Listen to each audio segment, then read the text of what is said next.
I didn't do anything yet. All right. Let's see. Who knows the cultural reference behind the title? If I had a hammer, you can bing for it. Okay, you can bing for it. If I had a hammer. Progressist song in the 40s. Progress is the theme here. All right, so static if I had a hammer. Let me start with the punchline, which does not work. All right, let me start with the punchline.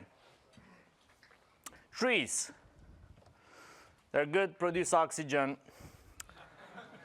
Occasionally, you want to have a pointer to the parent. In a tree, it enables certain algorithms, right? So you want to be able to control the structure of a given tree. Assume it's a binary tree in this case.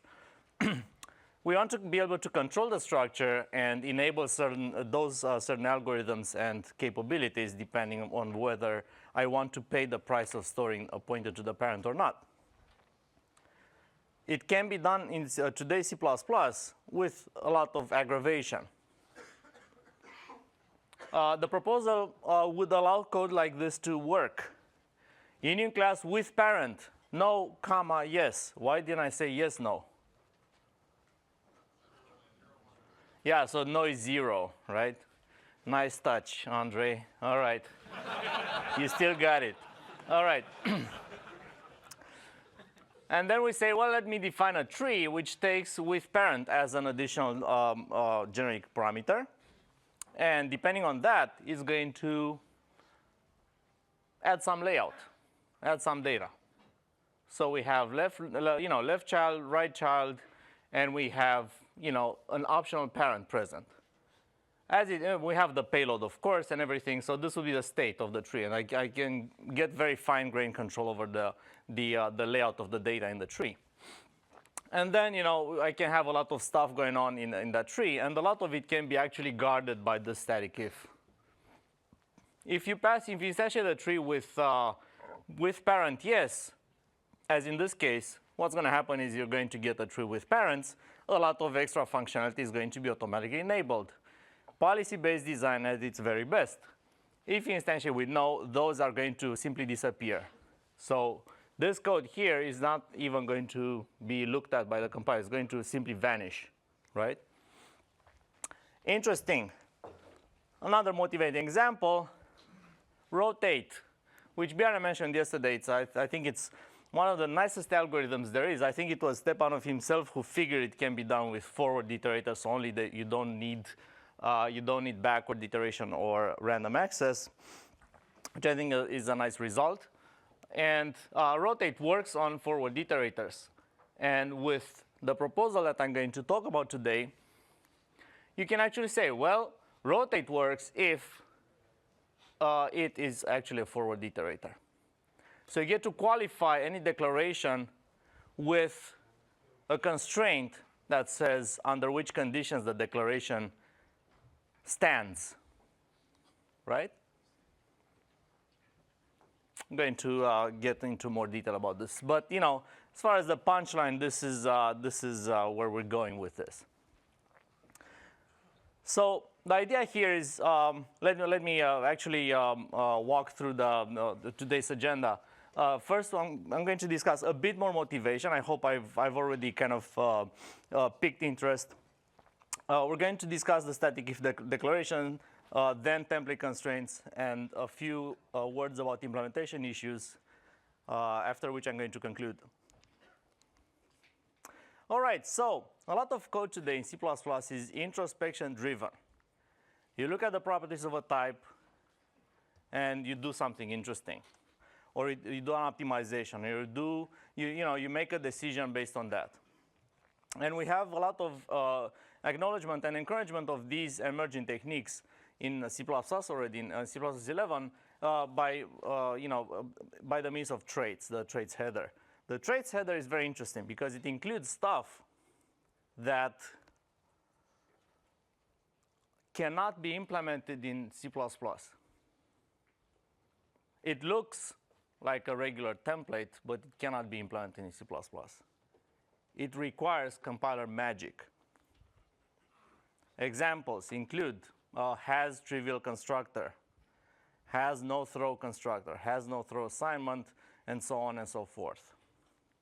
These kind of properties of types cannot be written from first principles in C++. Usually what you're going to see in the typical implementation of such traits is some underscore underscore obscure keyword underscore underscore, right? That kind of stuff. So this is sort of a witness to the process of, there's a lot of development in this area. Like there's a lot of C++ code that relies on introspection. We look at types, draw conclusion from their properties, and the code and the layout of data is influenced by such decisions.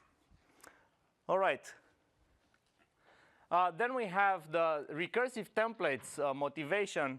I've had a lot of code yesterday that relied on, let me define the specialization for the termination case of save printf or tuple or whatnot, kind of the empty declaration, and then let me actually write the non-empty case, the interesting case. And this is kind of, it's more than a bit annoying. There's a signature duplication, which can be pretty bulky. And there's this feeling of uncleanliness, which comes from the notion that the correctness of a piece of code is dependent on another piece of code that's not related, that's not there. It can be actually, elsewhere in the module, right? It's quite unpleasant to rely on this in the language. Then we have all this specialization on arbitrary type properties, of which I talked a bit already. And enable if is a sort of a solution to that, but it's incomplete. It's very syntax heavy and has a lot of corner cases and documented idioms. Use it this way with classes, use it this way with functions, use this way with special functions such as constructors and destructors.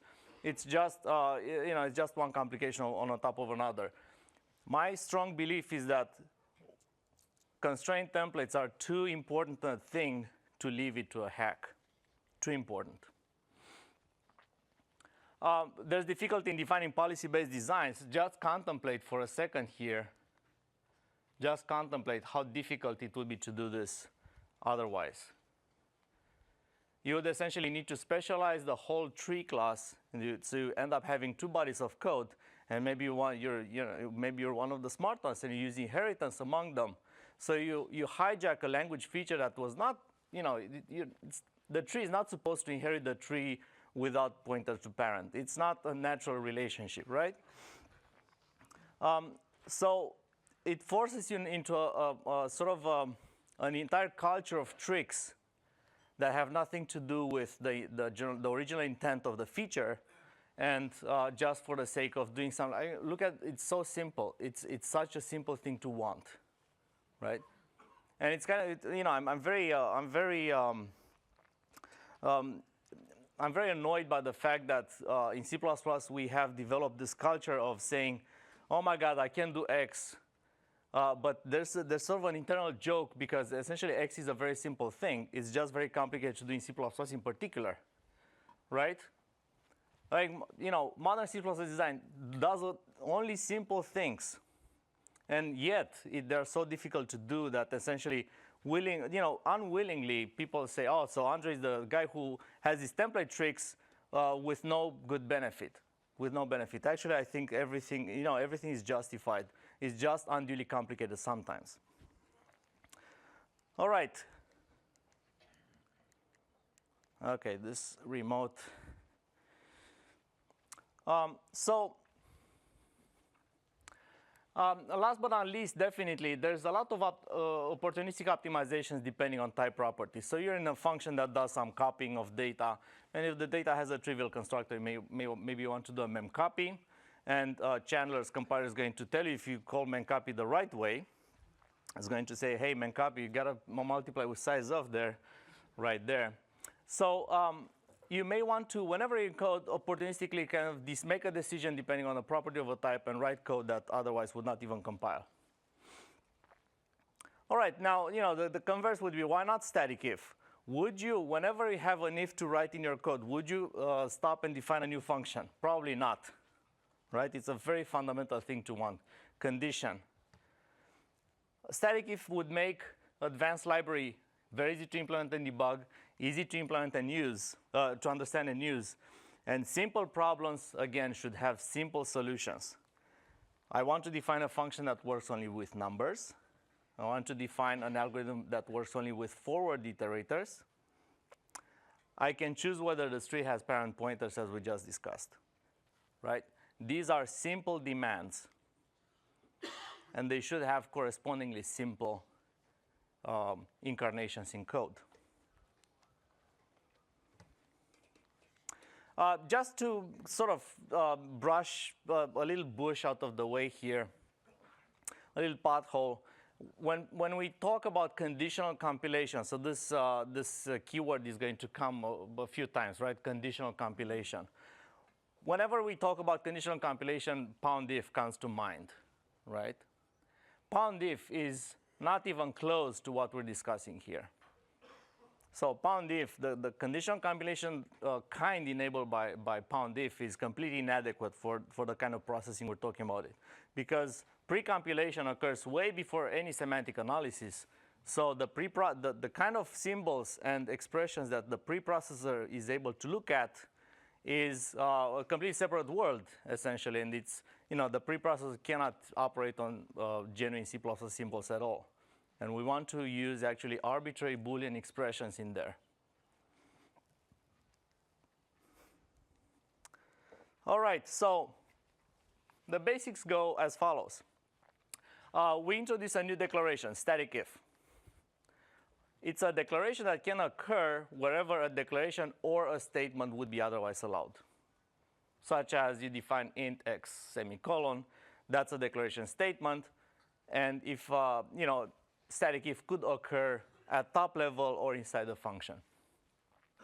As a, for the sake of example, we have a bit shift right by 64-bit whatnot, and it's simply guarded by a static if size of size t is 8, right? So we define this function only if we're compiling on a 64-bit architecture. Otherwise, there's not going to be anything.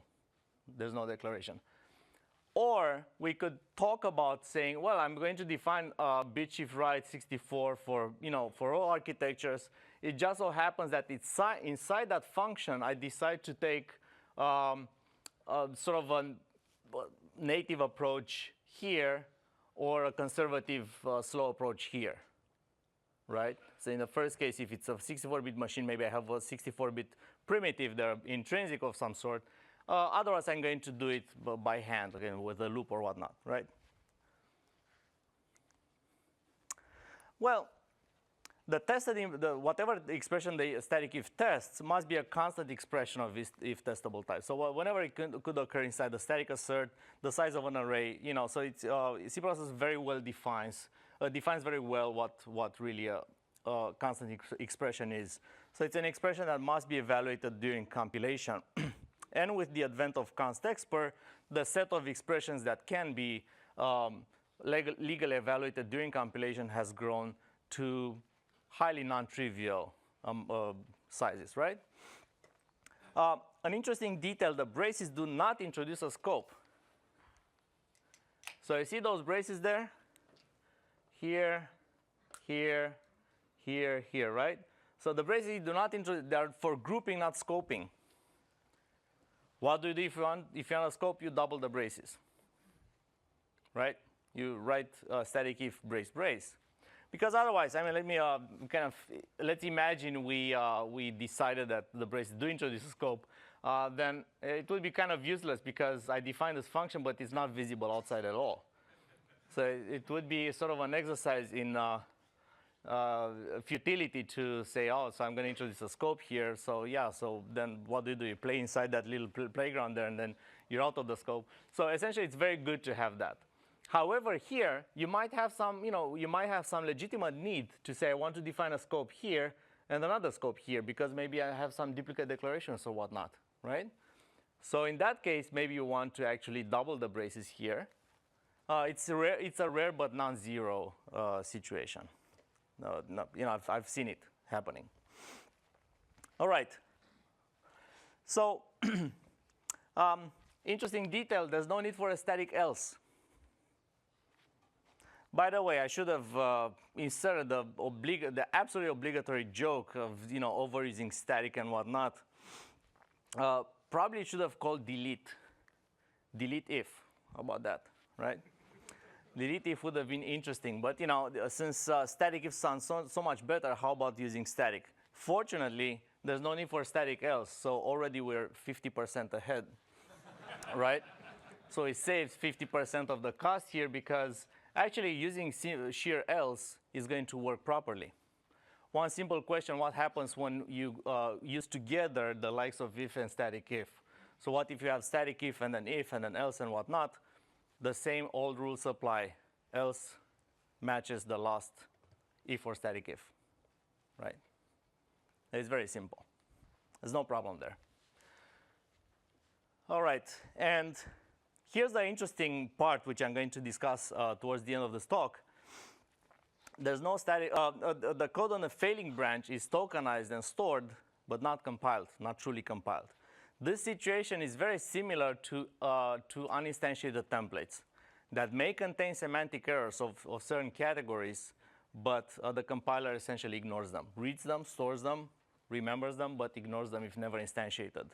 So we have this sort of purgatory for static if conditions that fail, such as in this very case, assuming we compile on a 64-bit system, the else branch is never going to be compiled. It's going to be tokenized, stored, but it's not going to be really compiled.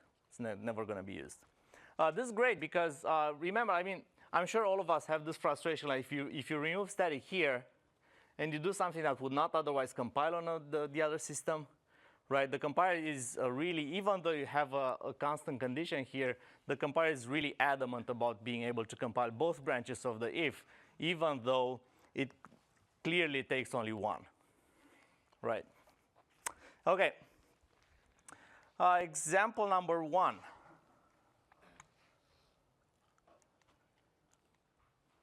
All right.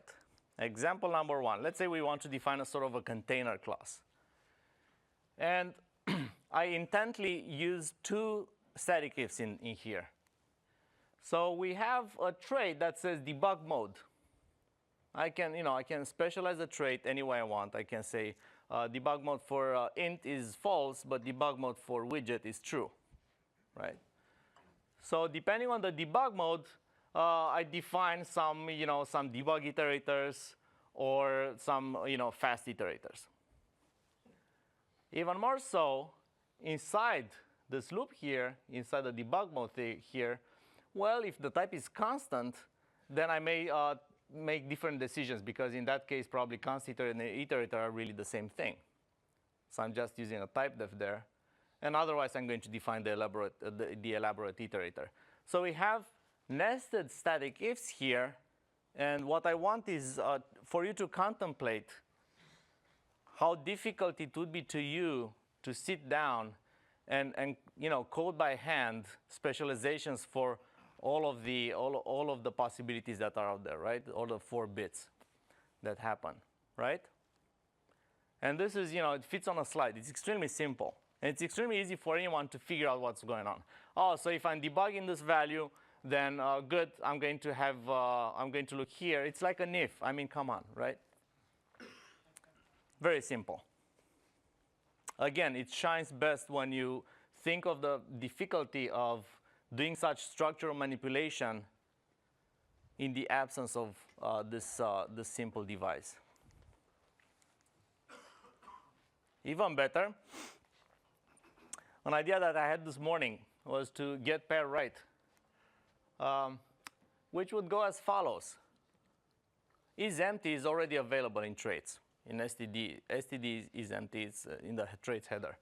Well, you know this compressed pair business, compressed pair, and we don't like if the compressed pair. We don't like if one of the types is actually empty, which it turns out it does happen. We don't want to pay for the alignment overhead, the padding, the filling, the whatnot, and you would like to compress the pair. Hence, Boost has compressed pair, and etc. actually in C++11 with this proposal, implementing pair in an economic way is very simple. It's extremely simple. All you do is say, well, static if either type is empty, if either type is effectively empty, has no members, and this is another one of those magic primitives, right? Is empty. Actually, no, that can be done from first principles. So if either type is empty, then I can put them in a union.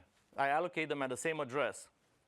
Why? Because if a type has no state, no members, then there's no way you can write to it anything legally, right?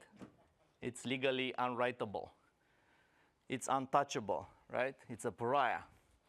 All right, so in this case, I allocate a union. I put them, I slam them both in the same address, and guarantee there's no harm done. And it all works.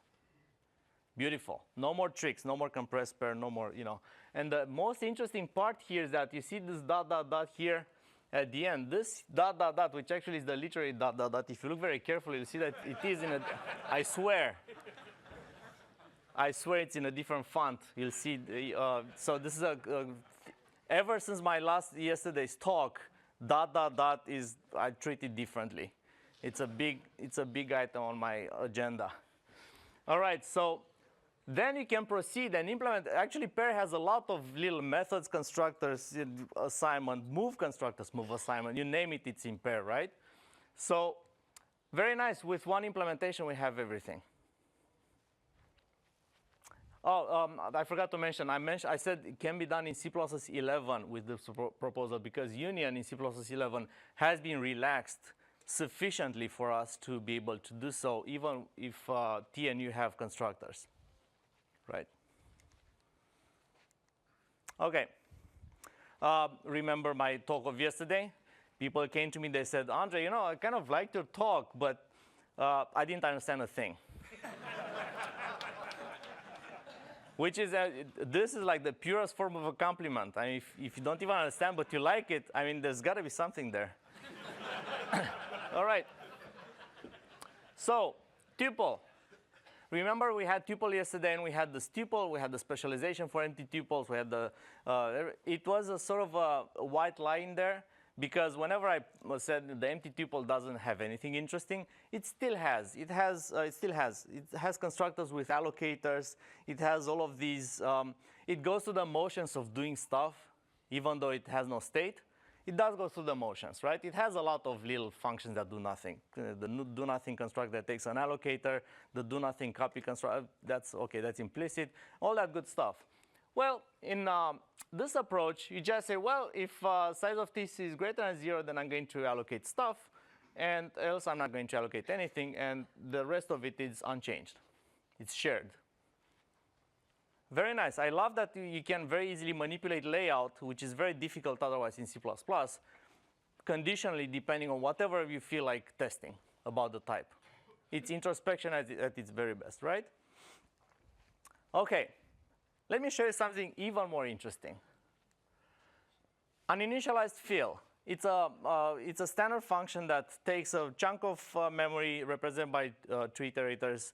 Not chunk of memory. It takes a range represented by 2 iterators, can be anything, and a filler, and fills assuming the data was not initialized. Now, all right. So first thing we do, we have a nice sanity test here. Look at this. So well, if static if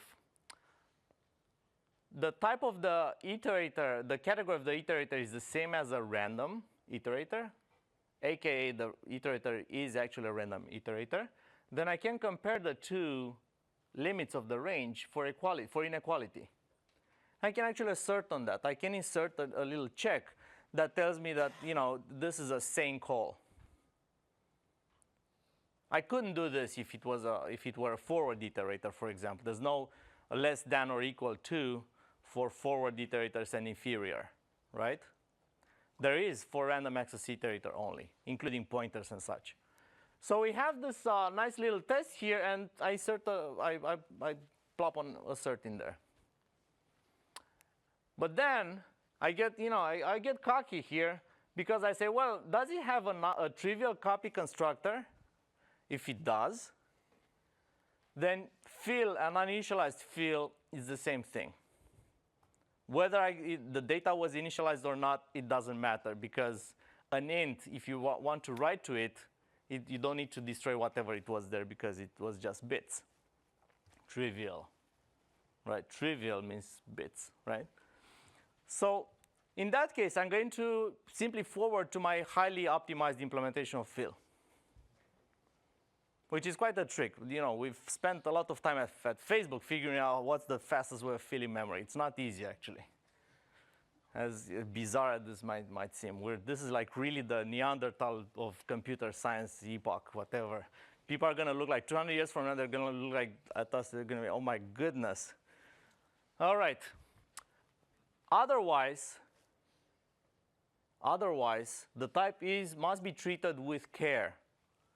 And with care in this case means I'm going to write a straight loop that's going to in place initialize the object by copy, by creating successive copies of the filler. Now, okay, so this doesn't look like a very complicated and very gameful function, but let me put it in perspective a bit. Number one, it fits on one slide. It's a complete function that fits on one slide. Number two, if you wanted to do this without static if, it would be a lot of aggravation because it's the Cartesian product. You need to implement 6 functions because you need to implement for random iterators that have no trivial copy constructors, random iterators that do have the trivial copy constructor. I'm not going to enumerate everything, right? But you get my drift. So you need to write a lot of code, and there's a lot of syntactic overhead associated that you need to repeat over and over again and write little specializations. Again, it's as if whenever you have an if, you would need to go outside and write a different function. It's a huge aggravation. With this, that's it.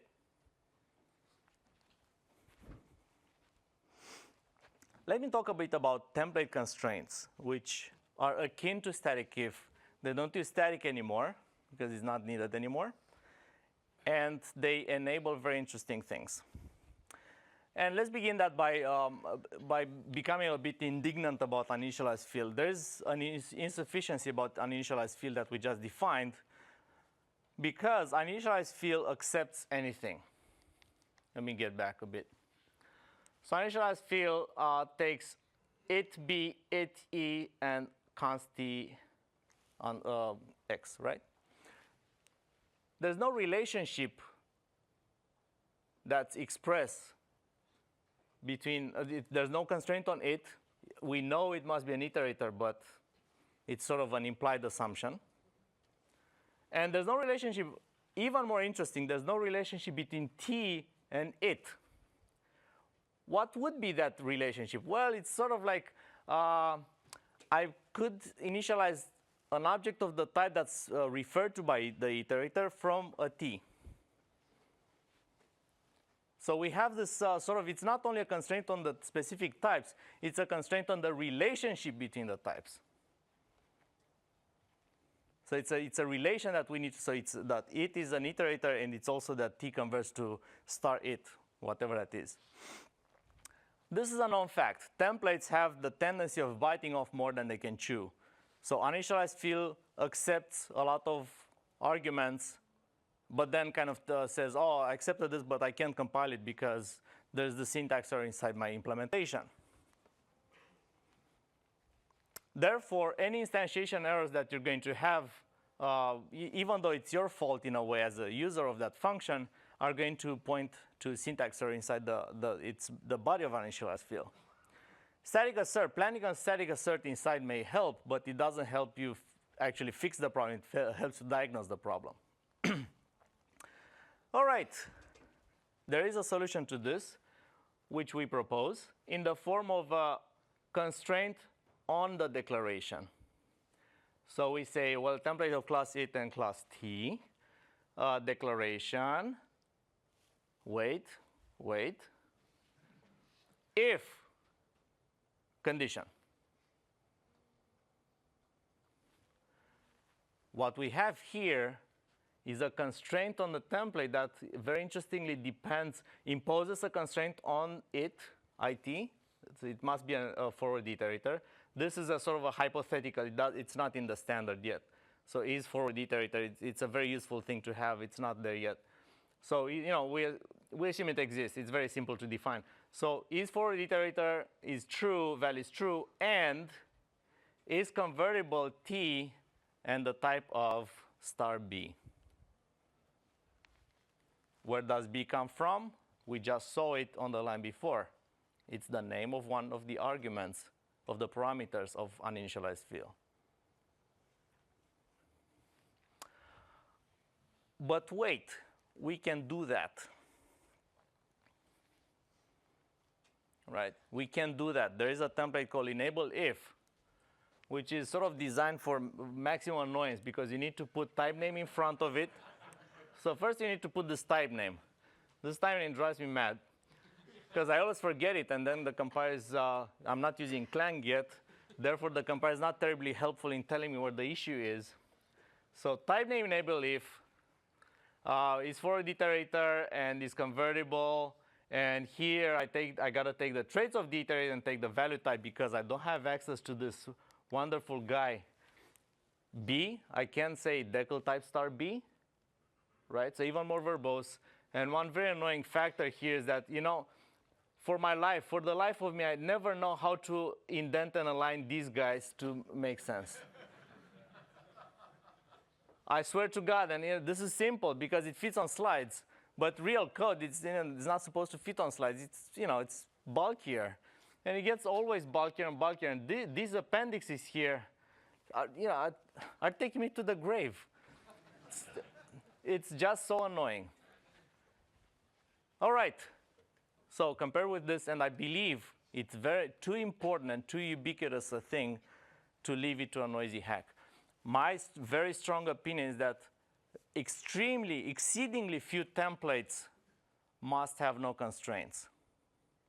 The absolute vast majority of any generic code must impose constraints and assumptions on what it operates on. Every single template must state its assumptions. Every single generic artifact must state its assumption. Must say, you know what, I work on numbers, I work on strings. I work on types that have these properties. If you just put a template there and just leave it at that, it's not fair. Okay? And defining classes too. Imagine we want to define a rational class. So class rational, rationals, you can't have a rational of two doubles, right? So let me put an if is integral of t value. So I'm going to constrain this class declaration only on integral types. Even better, I can actually take a method inside rational and qualify and constrain it. For example, minus doesn't make sense if the underlying type is unsigned. If the condition is not satisfied, the declaration disappears from sight. It's all automatic. So I could have a rational that works with numbers, but if I try to instantiate a rational of uint, unsigned int, and then try to take a minus of it, it's negative, it's not going to compile because where is operator minus? I see someone taking a picture of the slide, which is wonderful. Okay, done? Excellent.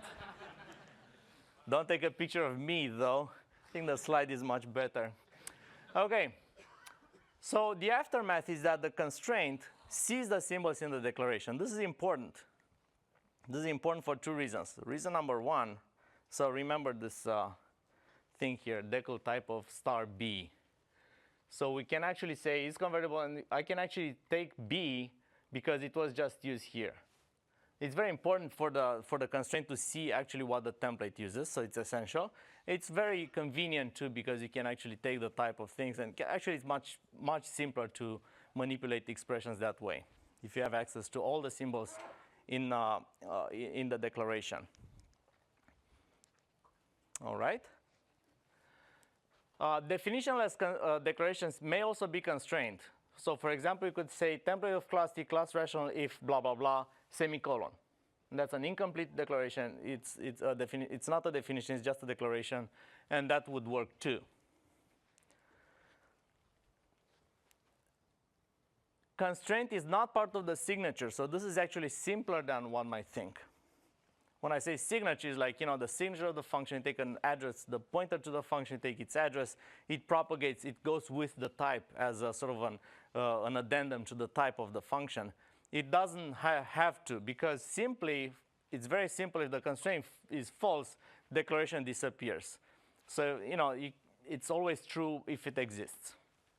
It's one of those, Descartes kind of thing, right? It exists, it's true, it can be false and exist. Much like SFINAE. This is the second great acronym invented by the C++ community after RAII. All right. Now, there is a connection with concepts. I want to tread very lightly here because I want to make new friends and stay friends with my old friends. I want to tread very light here. And truth in advertising. We've been using this in the deprogramming language. This feature almost as defined here. And what emerged was that we had concepts.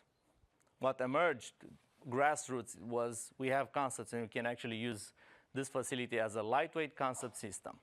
Because concepts are expressed as Boolean assertions, so you have a Boolean that says is forward iterator, is copyable, is there's conversion, is this, is that, is the other. It beautifully complements and integrates with traits because traits give you such Boolean building blocks you can actually play with and combine, as we just did in the examples.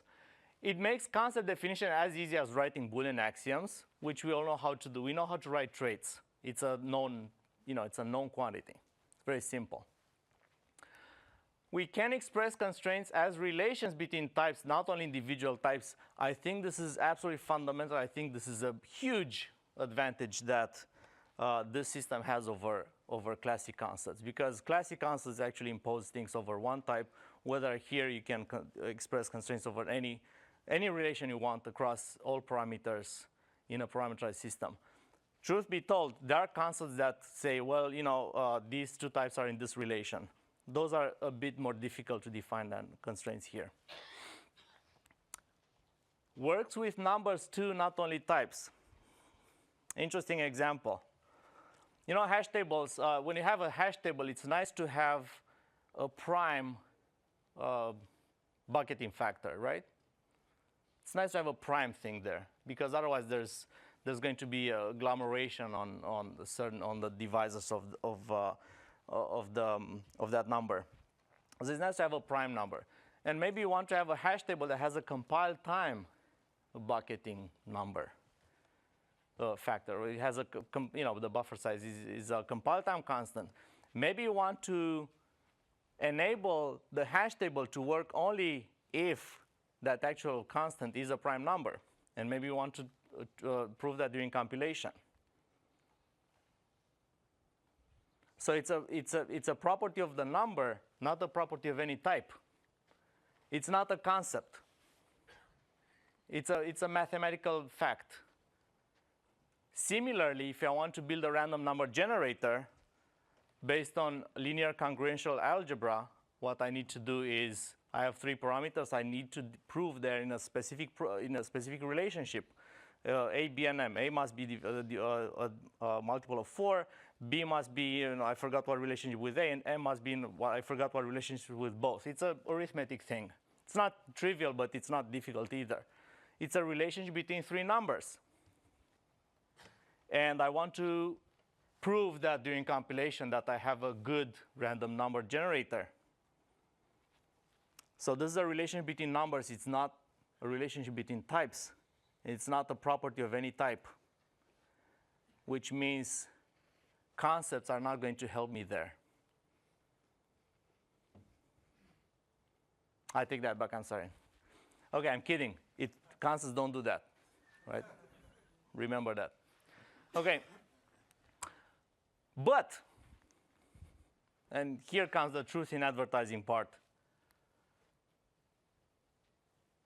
there's no way you can actually do separate compilation with these template constraints, which concepts do. Concepts do that. Because with concepts, you can actually say, I look at a template, it has the concepts guarding it, it has all these good things, and I actually can compile that and prove it that it's going to always work. Whereas in our case, if you forget to put the constraint here, all right, okay. Oh, come on. If I forget to put the constraint here, so let's say I comment out this if and or this if, it's just going to try to do whatever it happens. You know, it's just going to be a classic template. So there's no guarantee of anything. It's just, it gives you the opportunity to enable or disable portions of code without actually proving any property of them. And anyone could, you know, as a theoretician, you wouldn't like to, you know, this is sort of unclean. The experience has said that this particular notion of template constraints has had a huge impact on the D programming language. It's been a relatively new feature, and everybody came out of the woodwork and started using it. Essentially, it's become a staple of D. Implementation issues. Well, there's a big, we're going to have to change the batteries here. We have a big issue here. What happens with the dead branches? So you have an if, static if, else, whatnot, and we have some code under if, we have some other code under else, and you know, the code that does not compile, that's not supposed to be seen, how strongly is it checked? How hard does the compiler squint at it? Right? There are two possibilities that I can think of. Number one, uninstantiated templates. It's a known technology. Uninstantiated templates are parsed up to syntactic correctness. The symbols are looked up, but that's pretty much it. The compiler stops there. There could be semantic errors. The disadvantage with this is that non-portable syntax is not possible. There's always the odd compiler out there that has its own attribute syntax, has its own underscore attribute underscore thing, has its own underscore vector for vector math. And it has things that do not look like straight C++. They look like odd C++. They look like C++ with adornments. And then comes another compiler, it tries to look at the code and tries to look at the dead branch and sees all of these adornments and says, I don't understand this. Even though I'm not going to generate code for it, I don't understand what's happening here, error. So that's the risk. The second option would be to store the dead branch as simply as brace balance tokens. Essentially, all you need, let me get back to the example here. Assuming this is not an integral. All the compiler needs to do in the first shot here, you know, from here down to here, the whole class declaration, the whole class definition, everything the compiler must do is simply, the braces are balanced kind of thing. It tokenizes the thing, strings, literals, whatnot, and these curly braces must pair properly, and that's it. There's no more lookup. There's nothing done. That's a possibility. The plus there here, the nice thing here is that it's flexible, faster compilation speeds because there's only tokenization needed. It's very simple. And sort of a plus and minus thing is that static if or false is going to become a sort of a new way of commenting code. So you have static if false, and then you open a brace, and you put whatever the hell you want as long as you pair the braces. Okay? Which is sort of, doesn't strike me as the most elegant way of doing things. D doesn't do that. D actually takes the first approach. Personally, I'm on the fence, so I'm not sure. We should discuss this during the panel. Either way, there's no built-in way for, as far as this proposal goes, to handle unpaired braces. And the interesting part here is that macros can handle unpaired braces. Macros, what MFC, begin message map. How about that one? Begin message map, opens a brace, and end message map defines a closing brace. The problem with macros that have unpaired braces is actually deeper. All tools that analyze code have huge difficulty, and I hope people can confirm here who actually write such tools, have huge difficulty with macros that don't balance, that are fragments of statements, that don't balance braces and stuff. It's very difficult to look at the code without actually knowing the definition of the macro, or by making certain simplifying assumptions about the definition of the macro, to look at code and say anything about it. It's a difficult thing. So I think this is for the better.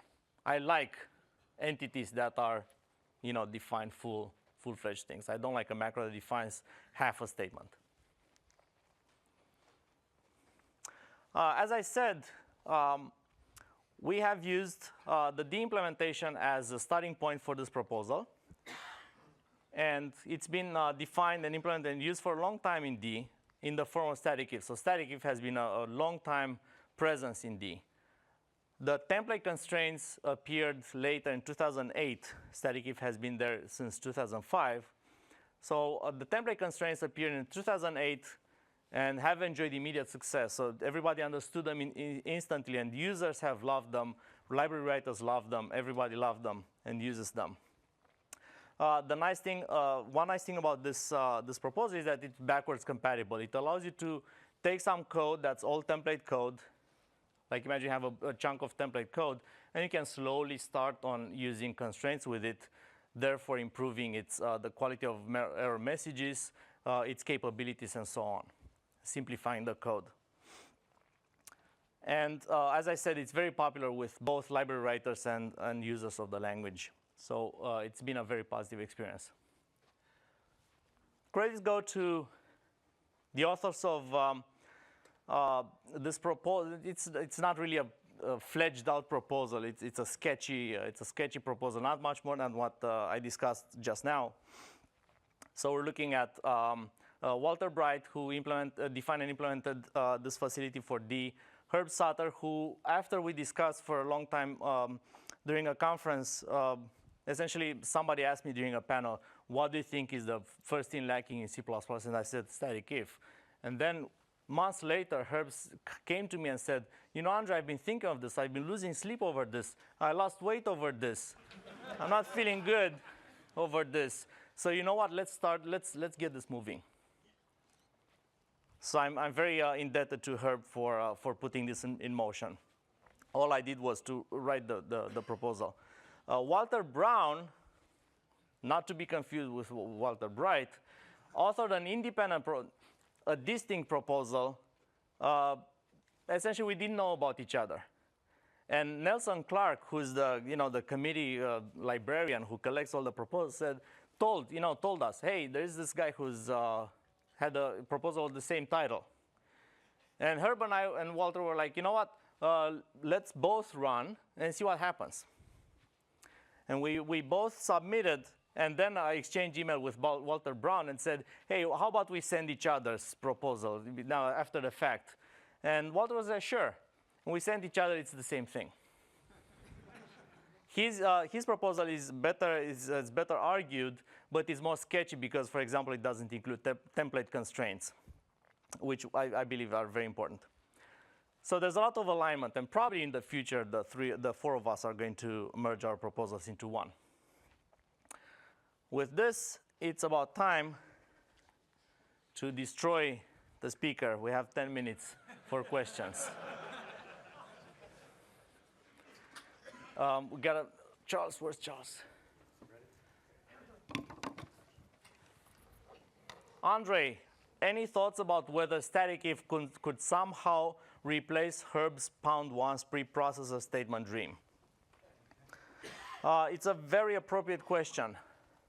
Static if is not designed for that. You could use it. You could say at the top of a header, you could say static if the symbol is defined. There could be a way to figure that out. And if it's not defined, you define it and you continue. It's not designed for that, and probably pound once makes more sense than hijacking static if for that. There are quite a few questions. Oh, yeah. Just point where you want people to. I want STL. Can you go back to I want his slide head on a 19? plate. Slide Yes. 19? 19? Slide 9. Okay, he has the slide number.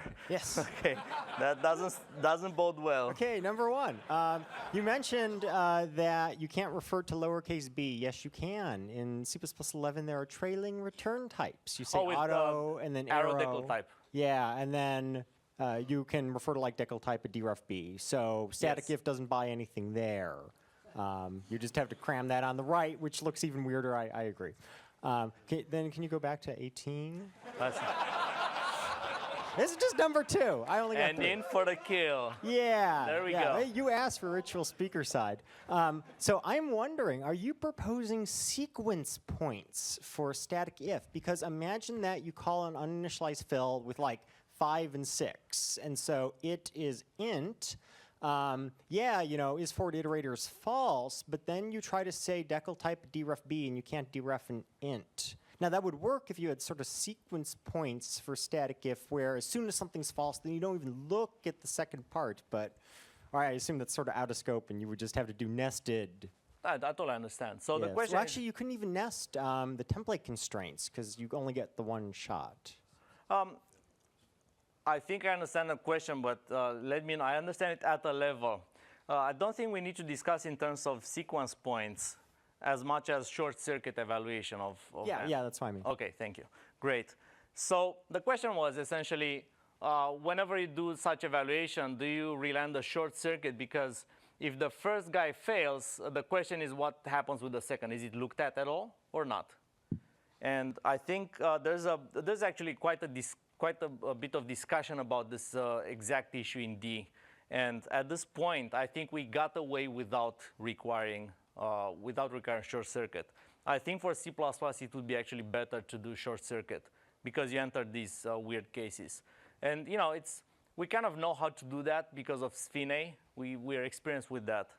So I think there's, you know, the jury is out on the short circuit or not. I think it's good to have short circuit though. Yes, in the back. I'm wondering, in your D experience with templates constrained, did you run into a case that you wanted to actually give a warning, saying that, oh, gee, you called uninitialized fill on T, which is something else, as opposed to just, I have no idea. Do we have I met the need, have I seen the need to generate warnings as opposed to errors under certain circumstances? D does not have warnings. It's Boolean. It works or it doesn't. And actually, it's very funny. And I'm very glad you asked this because you let me. Where's the soapbox here? The very funny thing about Chandler's talk, which I enjoyed immensely, was that whenever he came with something, I was like, oh, D doesn't allow that. D doesn't do that. D doesn't, you know, that crap not going to work in D. You know that. For example. A simple example, like we have this enum and the switch on enum, huge problem. And he said it exactly right. He said, what if you add a new tag to that enum? So you have an enumerator type and you switch on it, and then you add one more. And then where the hell do you look? It's all over the place. The type is not explicit everywhere. Auto. So then what you're going to do if you add a new enum and want to make sure it's handled? So D has a final switch, literally final space switch, which actually requires all the branches to be handled. So the approach we took in D, we afforded ourselves to is minimal amount of warnings. There's not 0, there's like 5 warnings. Very few warnings, and essentially it works or it doesn't. This is the model, and I think it's a good model. Right here. Destroy. Yeah, sorry. Works. Works, okay. So one question I had, first a comment. I also completely agree with you. I only ever build with warnings as errors. It is binary, even though they look like warnings in the slides. It's a binary. thing. Perfect. But I had a question. You do that. Everyone, please make Right? your warnings errors. There are Yes, no warnings are errors. non-error warnings. All Facebook code warnings are errors. Okay, Thank so you. now a question though. So you initially talked about the fact that static if does not introduce a scope, Yes. which I think is, which I like because it means that the declarations are just visible. What about the declarations in the else branch? Because I think this is particularly interesting, especially when you combine it with the question of can you do braced balance tokens, or must you do uninstantiated template rules? Right. Because if you want the declarations to be visible, and you want the declarations to be visible in the else branch, and I think you do because otherwise things get very tricky for name lookup very fast, then you can't do braced balanced token consumption because you need to actually see enough of the declaration to be aware that that name is in scope. This is a great question, and I can see the compiler writer in you. Recall that, where's Walter? Recall that I mentioned that D actually doesn't do the braces thing, and I asked Walter, and he told me that that's exactly why, because the else branch is difficult to detect otherwise. So, because otherwise it may have, it could get just very unduly complicated. So yes, probably that is a very good argument against just using the balanced braces approach. Thank you. Three. That would be me. Going back to the pair optimization when one is empty. Yes, I should tell you that this is as long as this is as old as this morning. And this morning I woke up with this huge hangover after last night's party. So, grain of salt. So regarding this and the code that is in your ellipsis, how does a static analysis tool understand that that value is that T is empty, for example, and to not tell you that you're trying to assign to an empty structure? All right, so the question is, if I understand correctly, we have here stuff that's going to essentially try to assign to empty values and such. Usually such paraphernalia, there's a lot of type deaths, for example, that are not, there's no context, those are going to work either way. But there's a lot of code that's going to either forward to other functions that are going to just work, or is going to recurse, or is going to sort of take care of itself. I agree that if you kind of take a member by name and just use it, it's not going to work. In this particular case here, if you define an empty struct and then you assign to it, that's going to work. Not going to do anything that is going to work. Do we agree? We agree? Define an empty struct. It doesn't have any state, but you can construct such an object. You can assign to it. You can copy it around. You can do anything as if it did have state. It doesn't, so there's no error there. So I think this stands, actually. So I think this stands as far as your argument goes. Well, extending that to a constraint that implies other constraints itself, would a static analysis tool be able to The static infer analysis them? tool. Would a static analysis tool be able to figure things out?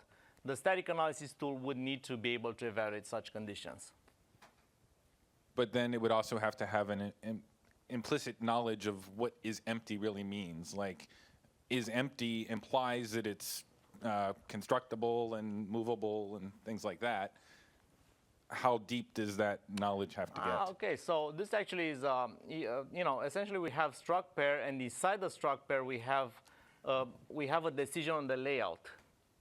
So I have a decision on the layout, but pair itself could be qualified could be constrained to say struct pair if certain properties of T and U apply. And otherwise it refuses instantiation. So probably that addresses your concern more. As far as tools go, I think any tool that does C++ to an extent would have to understand what's going on there. It should be able to evaluate such expressions because people use them all over the place today. Number one. Yeah, first of all, thanks for showing me a way to lose weight. So, but I wanted to tie this in with something that we heard earlier this morning. I think Herb talked about introspection, that gets ever more important that actually made me cringe a little. I think this is getting important because all these unconstrained templates that we are flying around actually break introspection in many shape or form. Typically, is convertible will break with unconstructed conversion constructors. So I think we will have to have a better way than enable if, and we probably need it sooner than later. Right. Was that? There's no question. There's no there. question. All right, so listen, this is what panels are for. You will get destroyed later. We'll be at a panel. We'll take some questions on Twitter, which I'm seeing some interesting questions. Thanks very much. Thanks, Andrei. Thank you.